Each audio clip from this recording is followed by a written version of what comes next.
Bom Tá, dia a ok. todos que estão aqui para mais um evento do Centro de Estudo de Direito Municipal da PGM.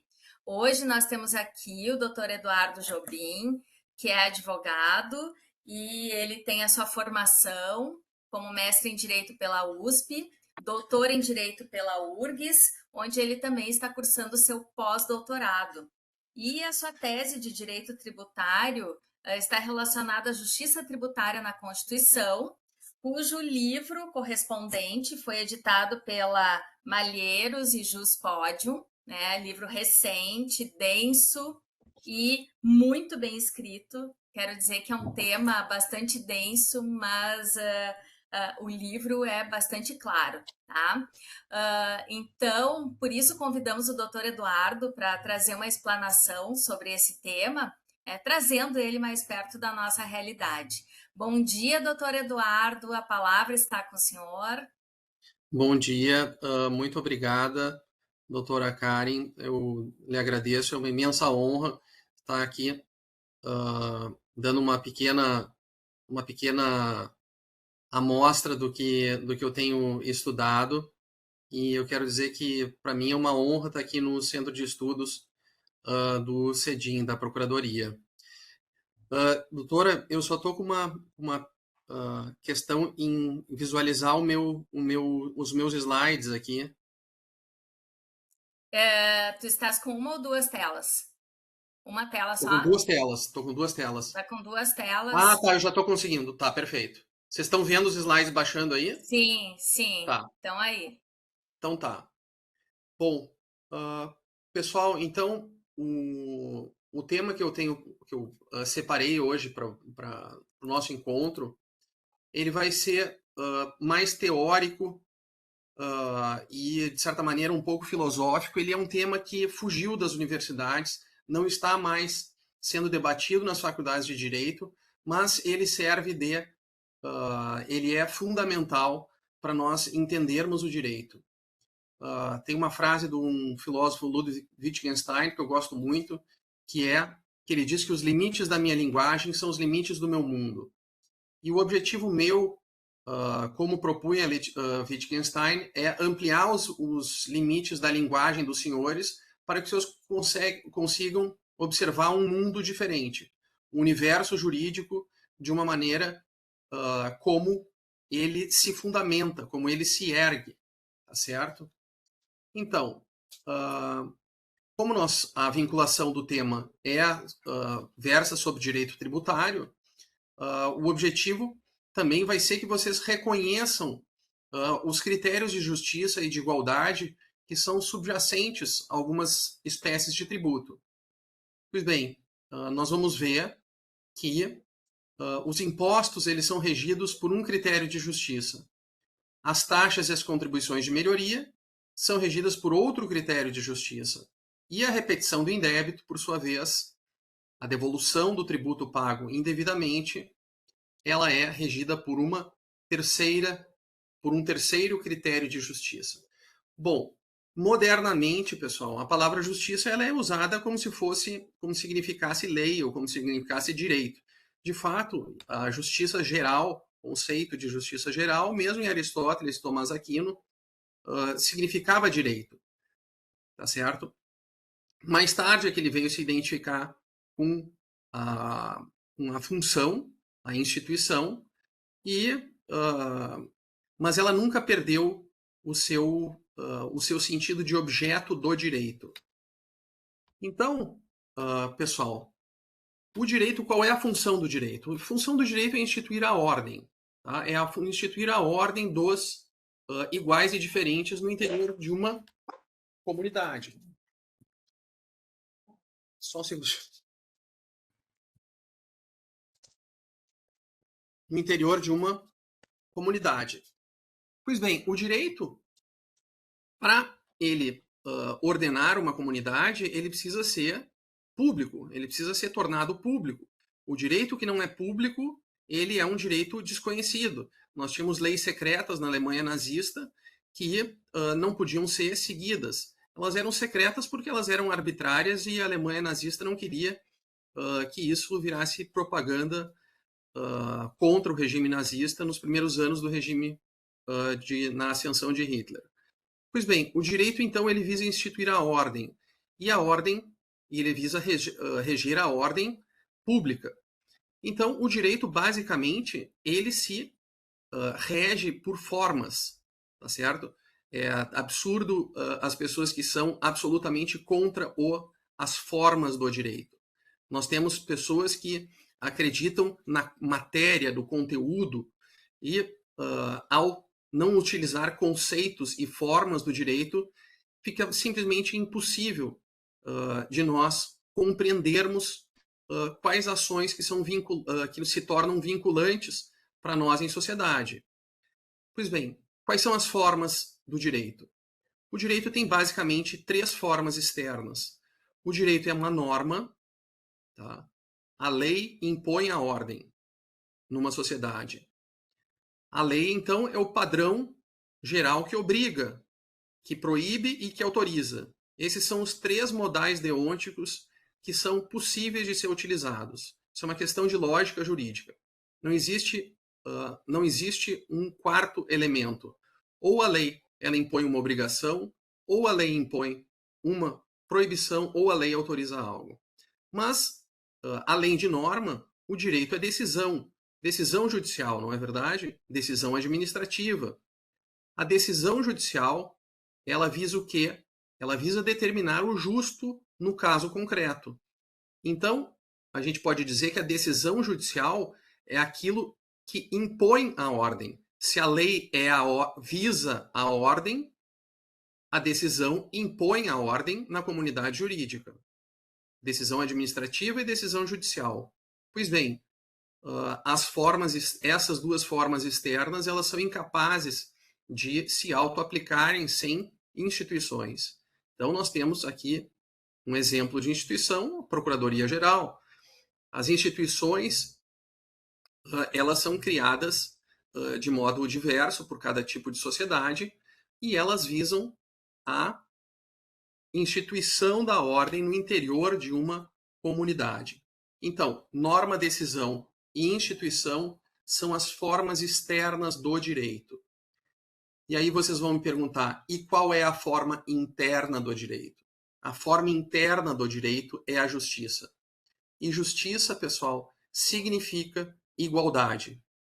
Tá? Quem é que não ouviu aquela frase que é atribuída ao Rui Barbosa, mas na realidade é de Aristóteles, que diz que justiça é dar a cada um o que lhe é devido. Justiça é tratar os iguais de modo igual e os diferentes de modo igual na medida de sua desigualdade. Frase do Aristóteles. Pois bem, a justiça, pessoal, é a ideia de igualdade que é imanente a uma relação social. O direito procura compreender quais são as formas de igualdade que são imanentes na nossa sociedade.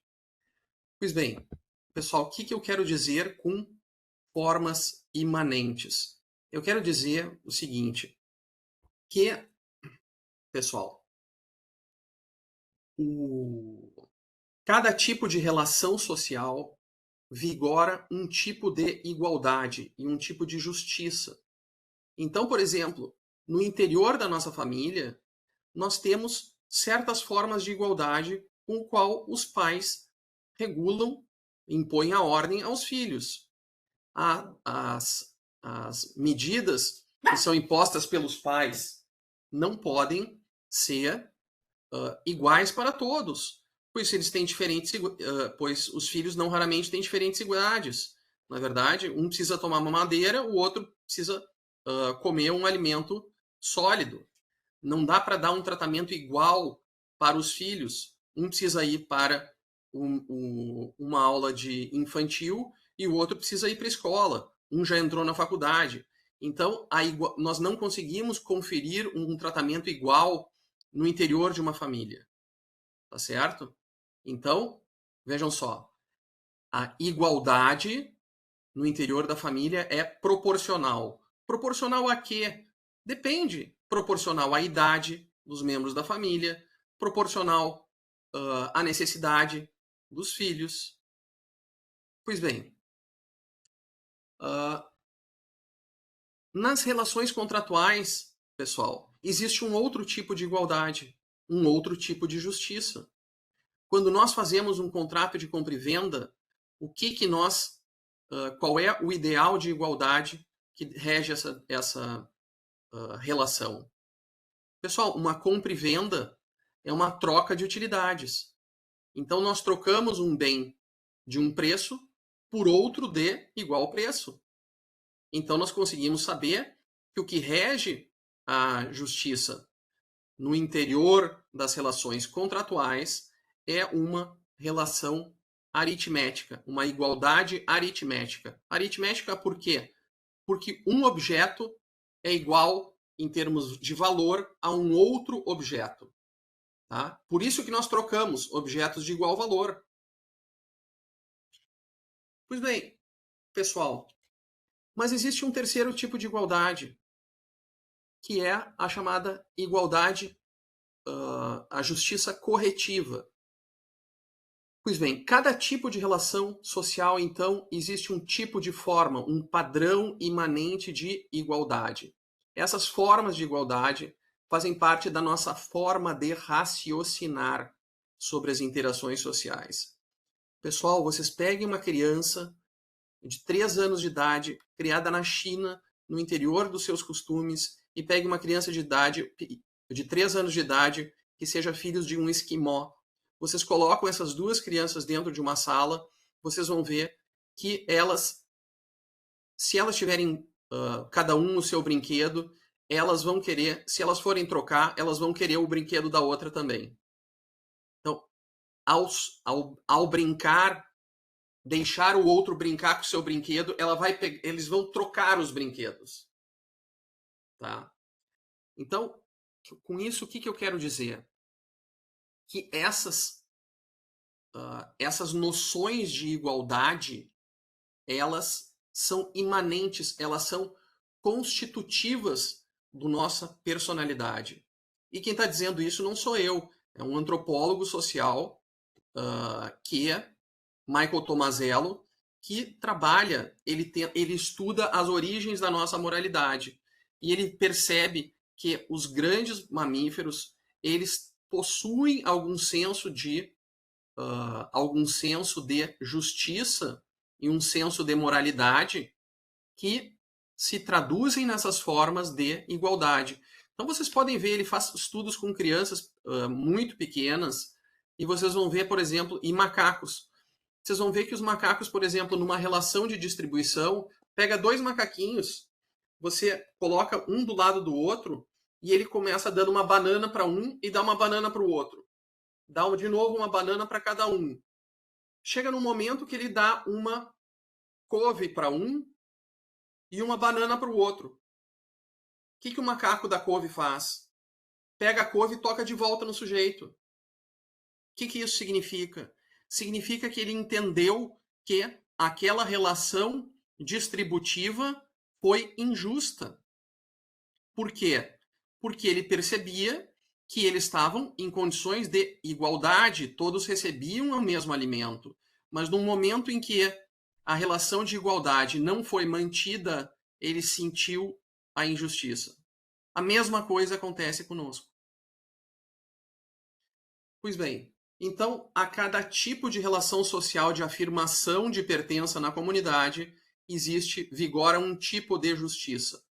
No interior da nossa comunidade, como todos nós somos iguais, nós, ao longo da história, fixamos um padrão de igualdade que é a isonomia. Todos são iguais perante a lei. Então, perante a lei, na sua abstração, todos nós somos iguais. Mas nas relações de distribuição, que são aquelas relações tipicamente de direito público, vigora uma igualdade que é chamada de igualdade proporcional. O Estado, ele não dá a todo mundo as mesmas coisas pelos mesmos critérios. E isso nós vamos ver.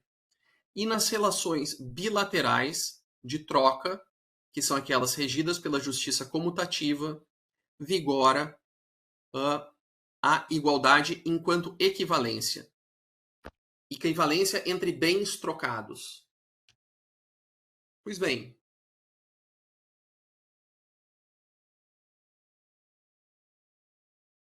pessoal, vamos ver aqui falar brevemente da justiça comutativa. A justiça comutativa é aquela forma de igualdade que é imanente às relações de troca no interior de uma sociedade. A sociedade, os seres humanos, estudos antropológicos mostram que os seres humanos, eles são seres que trocam coisas. E eles trocam coisas de igual. Hoje em dia trocam coisas de igual valor. Mas nem sempre foi assim. As pessoas trocam coisas de igual utilidade. Então, ao chegarem aqui, os portugueses davam para os índios espelhos. E vejam só, como a troca é imanente à nossa natureza. Os portugueses chegavam aqui, viram uma civilização que elas não conheciam, mas elas automaticamente conseguiam trocar coisas. Trocavam pau-brasil por espelhos. Por que isso? Porque a igualdade é constitutiva da nossa natureza humana. A justiça e as formas de igualdade são imanentes. Pois bem, então aqui nesse slide eu mostro que a justiça comutativa, ela olha para os bens, são os objetos que são trocados. Estes têm que ter igual ou valor próximo. Igual nunca são, mas valores aproximados, que são atribuídos pelas partes. Então eu vou num shopping, eu tiro uma nota de R$5, se eu estiver disposto a pagar o preço que o comerciante se propôs, fixou por uma lata de Coca-Cola, nós vamos trocar utilidades. Pois bem, pessoal, qual é a importância de nós não levarmos em consideração nas trocas características subjetivas?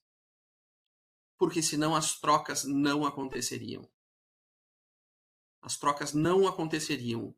Por isso que nós temos um índio troca com um branco. Por isso que vocês não veem mercadorias no shopping sendo vendidas para pessoas com diferentes preços.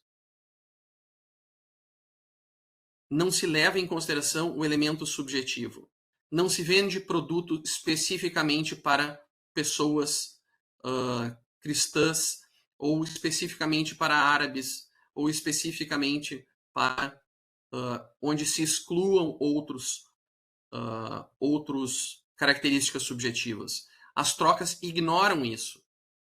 Por isso que é um aspecto típico do liberalismo desconsiderar as pessoas nas trocas. Por quê? Porque as trocas se realizam mais facilmente quando a gente não leva em consideração as características subjetivas das pessoas. Pois bem, vamos pegar um exemplo de justiça comutativa. Eu falei para vocês, então, o sujeito vai no shopping fazer uma compra, ele entra numa loja, escolhe uma calça que estava ao seu gosto. A relação que se estabelece é bipolar, é entre a loja e o particular. O que é devido pelo lojista? A entrega da calça.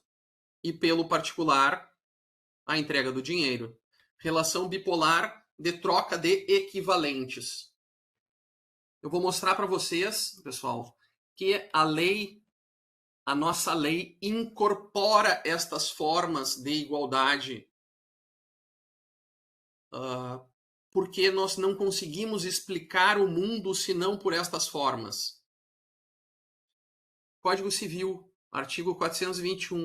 Pelo contrato de compra e venda, um dos contratantes se obriga a transferir o domínio de certa coisa e o outro a pagar-lhe certo preço em dinheiro. Conhecemos esse dispositivo, né? Pois bem. Locação. Um sujeito quer alugar um imóvel pelo período de 1 ano. Ao localizar o bem no site da corretora, ele assina um contrato. O que vai ser devido pelo locador? A entrega do bem pelo período de 1 ano. que vai ser devido pelo... eu botei aluno ali, tá? O que vai ser devido pelo contratante, pelo locatário? Vai ser devido à mensalidade, né? Vai ser devido o aluguel mensal. Ao final da contratação, cabe à parte devolver o apartamento nas perfeitas condições em que estavam. Olha aqui o Código Civil de novo, incorporando estas formas imanentes às relações jurídicas. O locador é obrigado a entregar ao locatário a coisa alugada com suas pertenças em estado ao servir ao uso que se destina, pelo tempo do contrato. E a definição de locação das coisas, uma das partes se obriga a ceder à outra por tempo determinado ou não, uso e gozo de coisa não fungível, mediante certa remuneração. Troca de utilidades, novamente. Pois bem, pessoal, nós temos no direito tributário, nós incorporamos certas formas, certos critérios de justiça. Quando eu vou retirar um passaporte, vocês vão ver que vão solicitar que vocês paguem uma taxa no valor aproximado de R$280. Pois bem, pessoal, vocês vão pagar esta taxa para quê? Porque as taxas, elas remuneram um serviço específico que é prestado ao contribuinte, prestado ou posto à disposição do contribuinte. Pode ser o exercício de um poder de polícia ou pode ser um serviço público. Então vejam, pessoal, é a troca de utilidades. E se o valor da taxa não corresponder ao valor da utilidade que for prestada enquanto essa unidade individual, a taxa vai ser injusta. Então, o que nós temos que entender é o seguinte: a taxa, ela precisa levar em consideração o preço daquele bem ou serviço que está sendo disponibilizado ao contribuinte. Tá certo? Por isso que, pessoal, vocês nas taxas não vão ver as taxas sendo fixadas ou exigidas de acordo com a capacidade contributiva do contribuinte.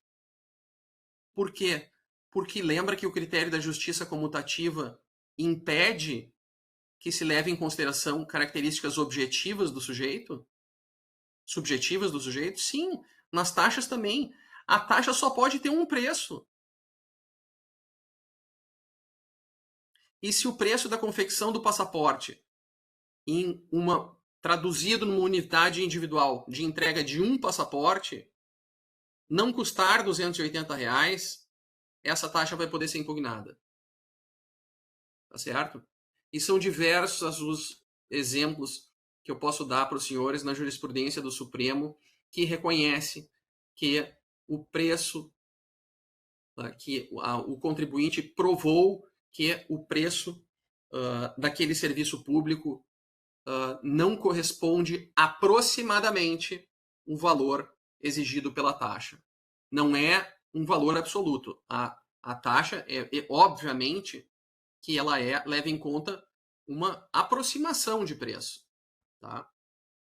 Pois bem, a contribuição de melhoria, pessoal, se vocês forem ver, também se submete ao critério de justiça comutativa.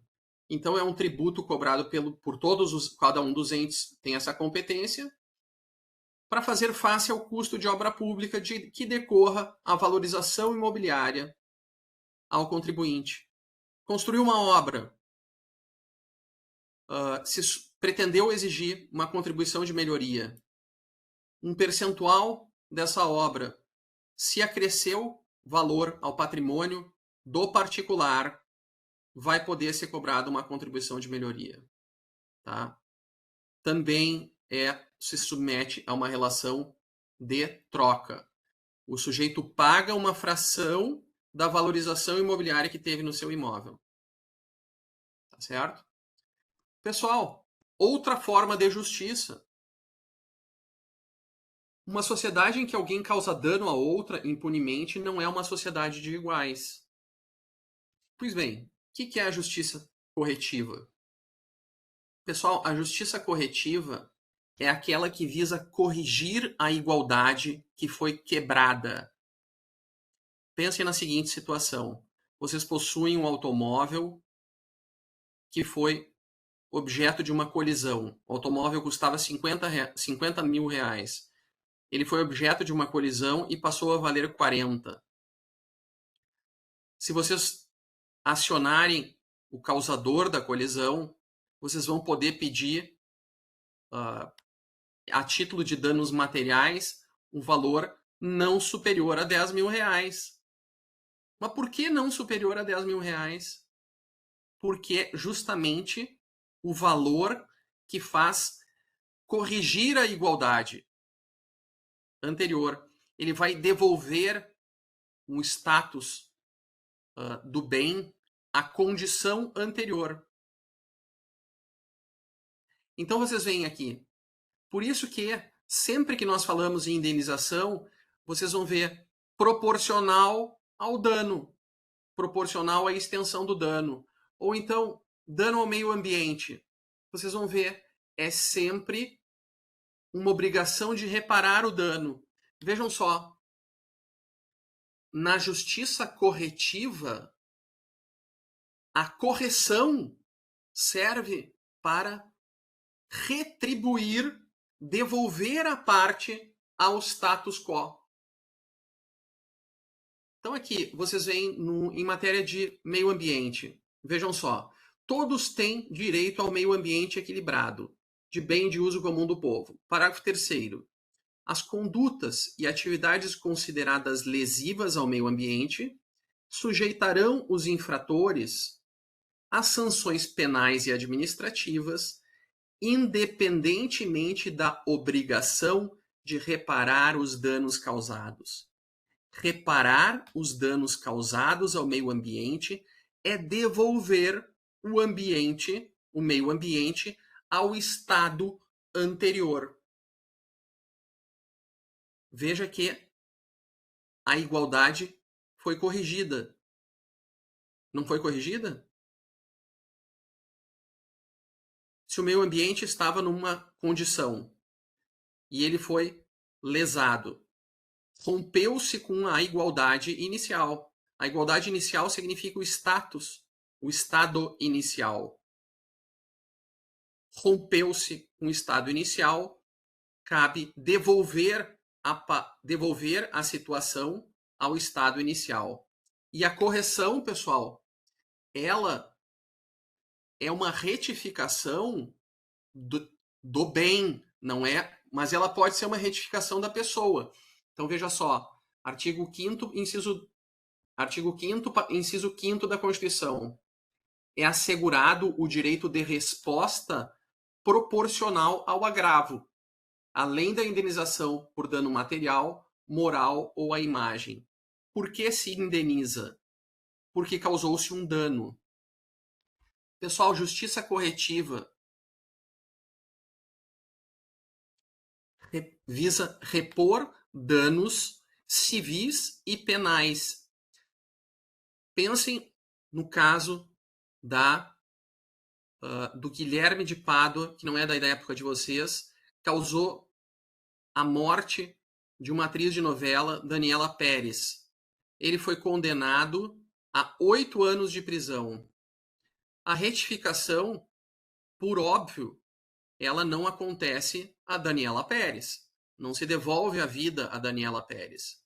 Mas aqui, o objetivo geral da reprimenda é excluir da sociedade e fazer com que ele pague com a sua privação à liberdade,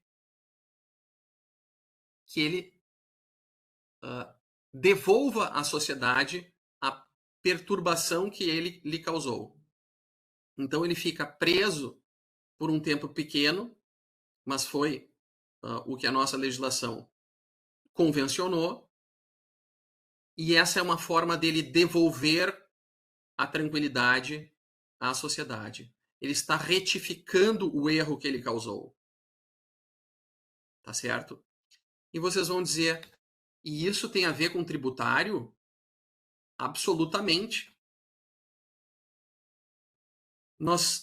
Vocês vão ver na vida profissional de vocês que quando o contribuinte paga indevidamente tributos, ele pode acionar pelo período de 5 anos o poder público. E o poder público vai fazer o quê? Vai devolver a situação patrimonial do contribuinte ao estado anterior. Então, veja o artigo 165 do Código Tributário Nacional.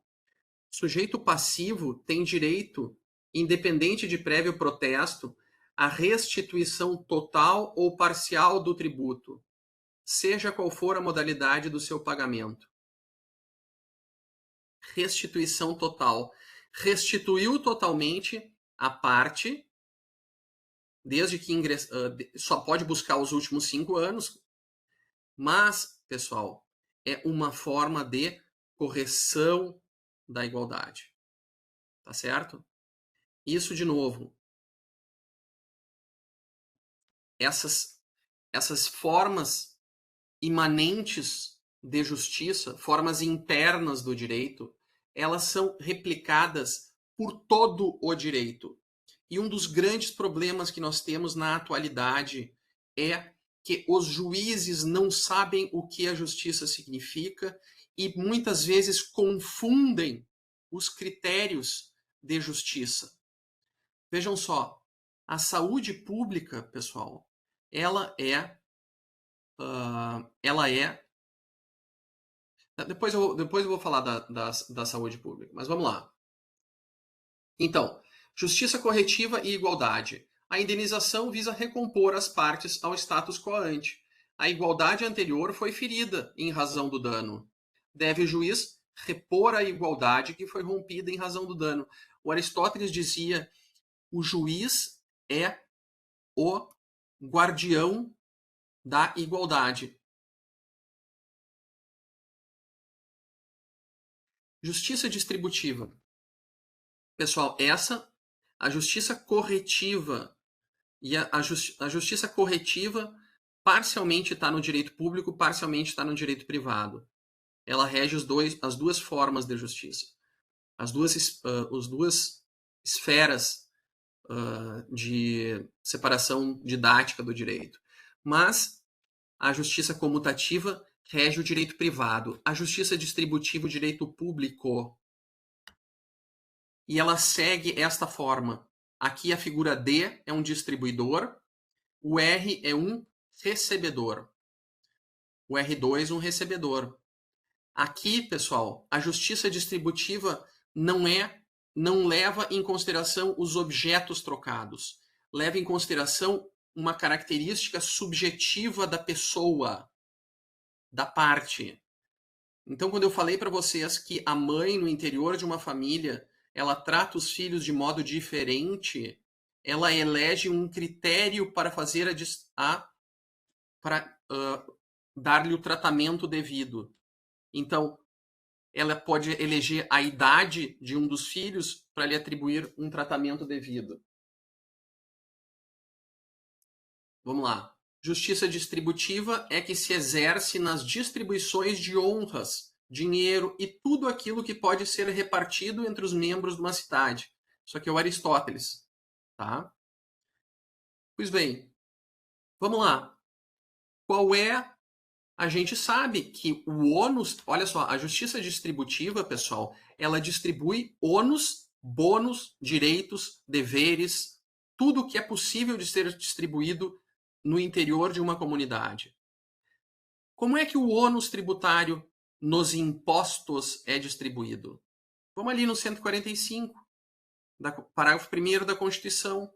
Sempre que é possível, os impostos, quer dizer, o ônus tributário vai ser distribuído, serão graduados segundo o quê? Uma característica subjetiva do contribuinte. Mas qual característica subjetiva? segundo a capacidade econômica do contribuinte. Tá bem? A Constituição elegeu que as pessoas mais capazes pagarão mais impostos que as menos capazes. Qual é a igualdade que está sendo proposta aqui? É uma igualdade proporcional. Por quê? Porque o contribuinte menos capaz vai estar pagando proporcionalmente menos. Concurso público. Outro exemplo, justiça distributiva. Pessoal, o critério para investidura em cargos públicos leva em consideração um critério de justiça distributiva: o mérito. A Constituição assegura os cargos, a investidura em cargo ou emprego público a todos aqueles que cumprirem um coeficiente mínimo em provas e títulos. Então, ela leva em consideração o mérito do indivíduo. Saúde pública. Novamente, justiça distributiva. Mas veja só, aqui é um critério levemente diferente de distribuição, porque a Constituição, por vezes, ela assegura o igual direito a todos, seja rico, seja pobre. Então tá lá, a saúde é direito de todos. Justiça distributiva, ele está assegurando um bem social de forma isonômica. Certidões aos reconhecidamente pobres. Outro critério de justiça, outro critério de distribuição. Aqui a Constituição dá a cada um segundo a sua necessidade. É o critério a ser levado em conta. Necessidade. Por isso que ele assegura, diz que são gratuitos para os reconhecidamente pobres. Segmentou um grupo para lhe conferir um benefício. Qual é o critério? É a necessidade. Aos pobres eu dou o registro de nascimento e a certidão de óbito gratuitamente. Quando é que vai surgir uma injustiça? Quando, em duas hipóteses, quando um rico receber esses benefícios sociais, certo? Ou quando for exigido de um pobre dinheiro por o registro de nascimento e a certidão de óbito. Nós falamos aqui na distribuição do ônus fiscal. Pois bem, pessoal, eu não tenho muito mais tempo, então eu acho que a gente pode. Meu objetivo foi estabelecer o seguinte com os senhores: vocês perceberem que o direito possui uma forma imanente e que antes de vocês pegarem qualquer caso concreto, vocês precisam entender qual é a forma imanente de justiça e de igualdade que rege a relação. Os juízes, por exemplo, pessoal, muitas vezes eles não conseguem compreender qual é o tipo de justiça subjacente. Isso gera problemas. Pensem na seguinte hipótese. Quando nós falamos que a saúde é um direito de todos, pessoal, a gente está dizendo que, basicamente, o Estado deve assegurar este direito, mas na medida do possível, né? Na medida da sua capacidade orçamentária. Pois bem, o juiz, veja só, quando alguém entra com uma ação para medicamentos, por exemplo, não previstas numa lista, o que o juiz pensa? O juiz passa a reconhecer, passa a tentar traduzir aquela relação distributiva como uma relação comutativa, pessoal. E aí ele lê a Constituição e diz assim: é direito do ser humano ter medicamentos.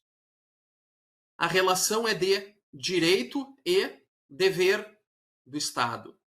Ele passa a entender que essa relação de direito e dever é uma relação comutativa. Mas ao conferir um tratamento de, suponhamos, 5 milhões de reais por ano, o que ele está fazendo na realidade é interferindo na relação de distribuição dos bens sociais que devem ser assegurados a todos. Então, é a mesma coisa que dizer que o juiz está entregando uma parcela de recursos que precisa atender milhares de pacientes só para atender um paciente. Então, ele traduz uma relação que é distributiva como sendo uma relação comutativa e entrega um bem, mas causa um prejuízo social para os demais que necessitam dos medicamentos não tão custosos. Vocês entenderam? Ele tratou equivocadamente, ele não compreendeu a relação subjacente. Tá bem? E, como vocês sabem, a saúde é um cobertor curto. Quando vocês pretendem dar uma manta espessa para alguém que tem uma doença raríssima, vocês estão tirando a coberta de muitas pessoas. Então, por isso que vocês veem, de vez em quando, aquelas brincadeiras que fazem com os juízes, assim, o senhor precisa decidir qual paciente eu vou tirar do hospital. Tá bem? Então eu encerro aqui e agradeço especialmente a Karen, a Simone e a todos os demais presentes pela atenção. Obrigada, doutor Eduardo Jobim. Olha só, eu sei que o senhor está com o tempo bastante apertado em função da sua viagem. Não, mas vamos. Só queria lhe Claro. passar aqui, ó.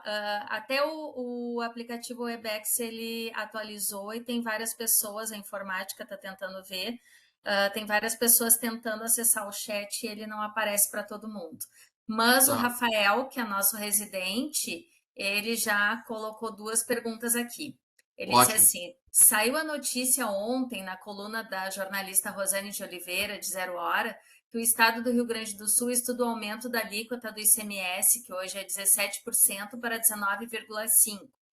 Evidentemente, o empresariado gaúcho recebeu muito mal a possibilidade. Também é notório que o estado do Rio Grande do Sul passa por crises financeiras há muito tempo, ante o superendividamento da máquina pública, a fim de satisfazer o rol de suas competências constitucionais, saúde, educação, segurança, etc. Minha pergunta é: como os estados poderiam compreender a noção de justiça tributária como um limite para diminuir o seu ímpeto arrecadatório, tendo em vista que economicamente precisam reduzir os seus déficits?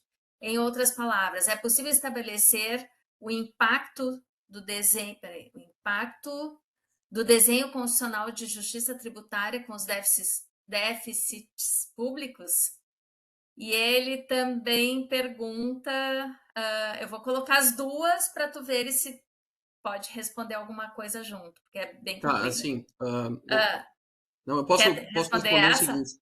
Tá. Não, o assunto de justiça tributária se limita à repartição do ônus. Tá?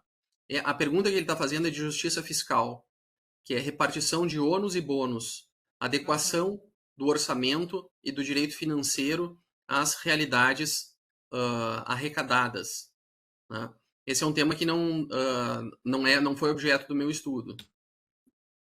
Ah, tá certo.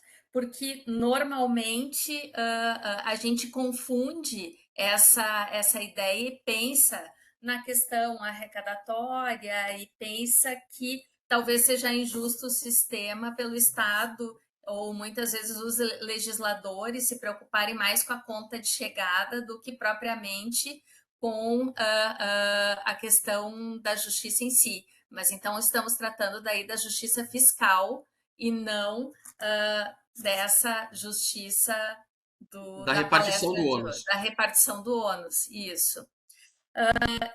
Doutor Eduardo, a outra pergunta que ele tem aqui.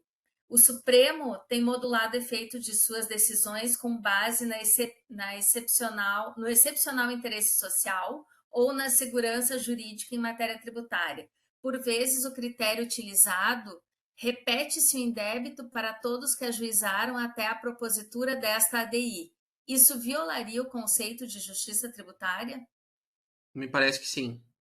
Me parece que sim. Porque a minha ideia, eu acredito que o conceito de justiça tributária ele visa realizar 4 ideais: certeza, equidade, simplicidade e neutralidade. Ao assegurar a repetição do indébito apenas para aqueles que ajuizaram a ação, o que acontece é a quebra da neutralidade concorrencial que existe entre concorrentes. Então, cria uma desigualdade entre concorrentes. Uns passam a receber o direito à devolução do ônus e outros não. E eles, a partir daí, eles conseguem concorrer desigualmente no livre mercado. É o princípio da igualdade. Neutralidade significa igualdade entre concorrentes no interior de um sistema econômico.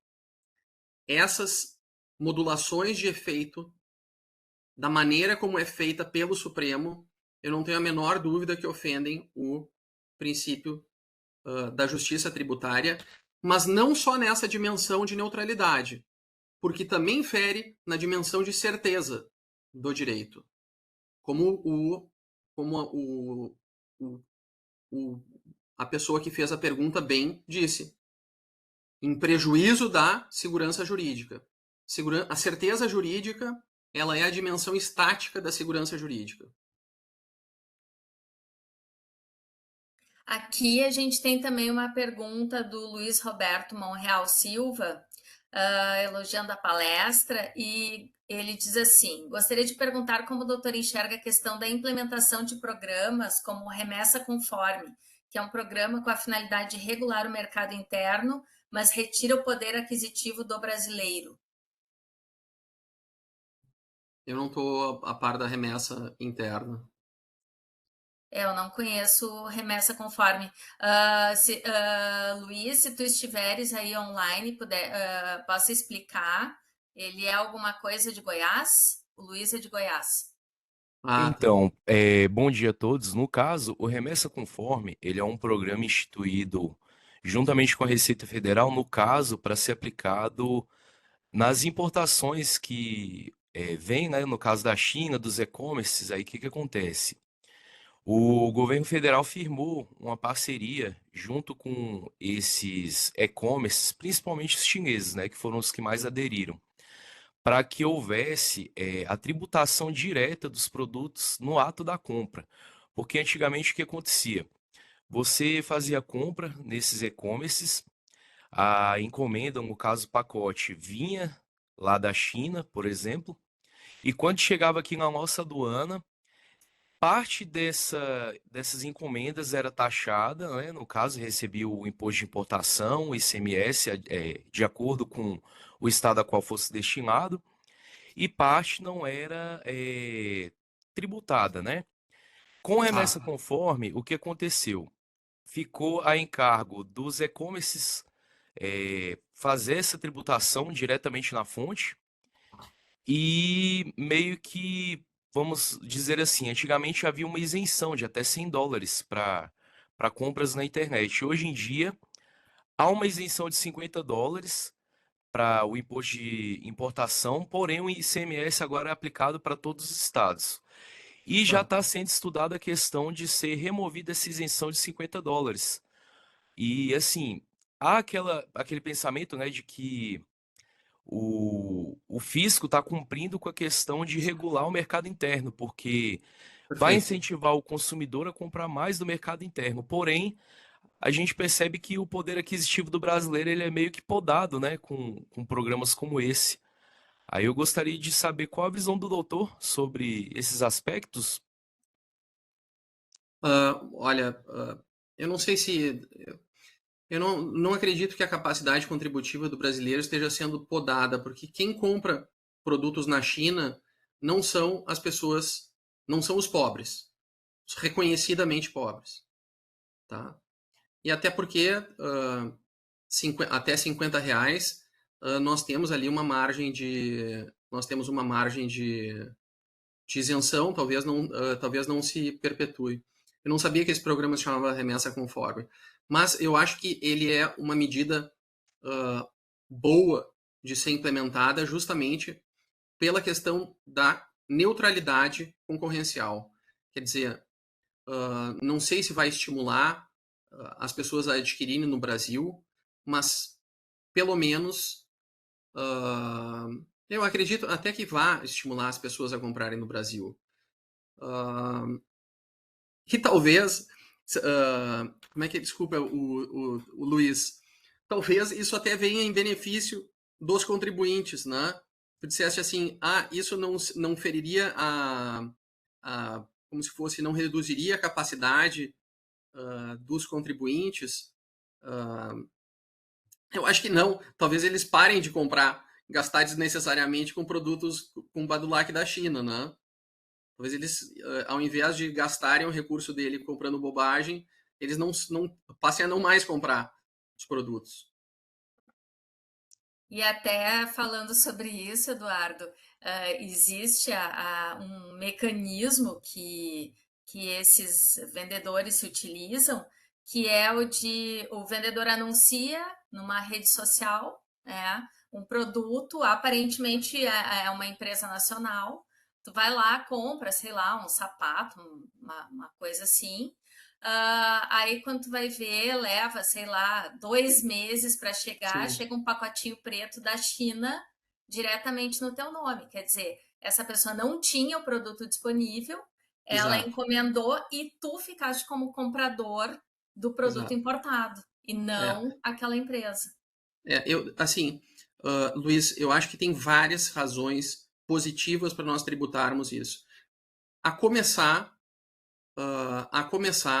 porque de certa forma nós desestimulamos a aquisição de bens de até matéria de compliance, né, de empresas que utilizam de Trabalho mão de escravo. obra análoga a escravo. Não estou dizendo que todas as mercadorias, que todas elas são vinculadas a esse tipo de trabalho, mas a gente sabe que na China o direito do trabalho é normalmente desprestigiado, né? Outra coisa, essas mercadorias que são importadas são, via de regra, são produtos feitos de péssima qualidade e são produtos que vêm para cá, para o nosso país, são produtos de plástico que vêm causar malefício ao meio ambiente. Ademais, hoje em dia nós temos uma nova espécie de vício, que é o vício de compras internacionais feitas desses sites. Então, eu acho que tem vários motivos pelo qual é devida a nossa tributação. E outra coisa, esses produtos estavam inundando o nosso mercado com produtos de péssima qualidade e anulando, muitas vezes, as concorrentes nacionais, né? Então, acho que tem motivos de sobra aí. E, além do mais, arrecada, né? Além do mais, arrecada, que é uma coisa positiva, pelo menos, para o país. E na questão, se a gente pensar em uma questão de justiça, esse critério de justiça que tu colocaste, esses conceitos, eles se voltam predominantemente ao judiciário, tendo em vista que se eu percebo que a arrecadação tributária me gerou um injusto, eu tenho que ingressar com uma repetição de indébito, esse conceito é mais para o juiz ou ele se aplica também aos nossos tribunais administrativos em matéria tributária?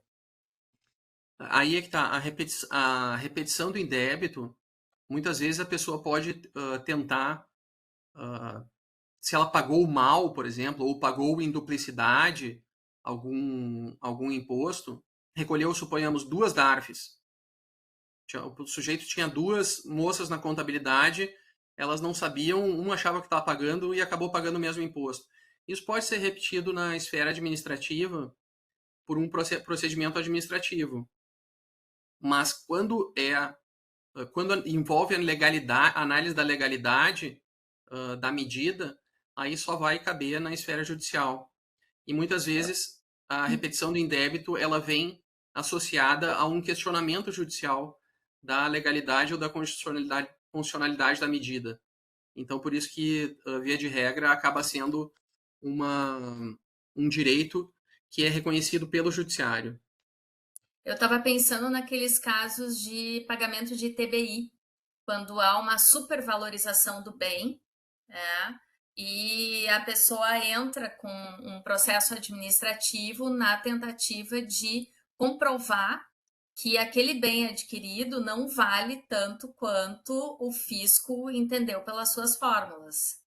Tá, isso, Karen, na realidade envolve um outro tipo de justiça que eu não tratei aqui por falta de tempo, mas o que ele pretende é um juízo de equidade. Ah, certo. Por quê? Porque quando o direito é mal aplicado ou quando o direito é aplicado de um modo muito duro, ele pode causar injustiças pontuais. E cabe ao juiz retificar essas medidas, adequando a hipótese normativa ao caso concreto. Certo, certo. Mais alguma pergunta, gente? A informática estava tentando resolver, mas não conseguiu ali. Mas igual, Eduardo, muito obrigada pela tua participação aqui no CEDIM.